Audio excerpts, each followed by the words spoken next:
তো hello guys, আসসালামু আলাইকুম। তো তোমরা সবাই কেমন আছো? আমি তো ভালো আছি একটু। তো আজকে চলে যাব চুল কাটতে একটু। তো যাচ্ছি চুল কাটতে। তো যাইতে যাইতে একটা বন্ধুর নাগাল পেয়ে গেলাম। তো ওকে সাথে করে নিয়ে গেলাম। তো একটু বললো সামনে যাব, তো সামনে পিক আপ করে দে। হ্যাঁ, তো ওইখান থেকে ওকে নামাই দিয়ে আমি আবার চলে আসলাম আমার ফ্রেন্ডের বাসা। তো ওইখান থেকে একটা ফ্রেন্ডকে নিব, নেওয়ার পরে এখান থেকে চলে যাবো আবার। তো ফ্রেন্ডের বাসাতে চলে আসলাম। তো ওকে অনেকক্ষণ মেহনত করার পর ও যাইতে যাচ্ছে না, তবুও বলছে চল ডে চল ডে চল ডে, একটু কাটিং করতে যাব আমি। তো কাটিং করে হাতটা ওর কাটা গেছে, আবার কীভাবে যে কাটা গেছে আমি বুঝতে পারিনি। তো 5 মিনিট ফাইনালি ছিলেন দোকানে চলে আসলাম, একটু কাটিং টাটিং করতেছি এখন। হ্যাঁ, তো কাটিং করার পর লুকসটা দেখতে দেখতে পারবা কেমন লাগতেছে বলবে আমাকে, বুঝছো? ভালো লাগলে না লাগলে গ্রাফটা চেঞ্জ করে দেবো, আবার দুসরা স্টাইলটা দিয়ে দেবো। এখন কাটিং চলতেছে।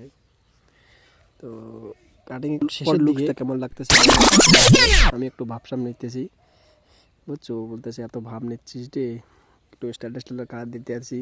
গ্রাফ ট্রাফ দেখাচ্ছে, ওকে বললাম ব্যাক সাইড দিয়ে ভিডিও করা, একটু দেখো ব্যাক সাইডটা কেমন লাগতেছে। তো আমি তো বাড়ি চলে এসেছিলাম ফাইনালি। তো আজকের মনে হয় এই ব্লগটা শেষ। Tata bye bye, next blog ভালো যদি পান তাহলে বানিয়ে দিন।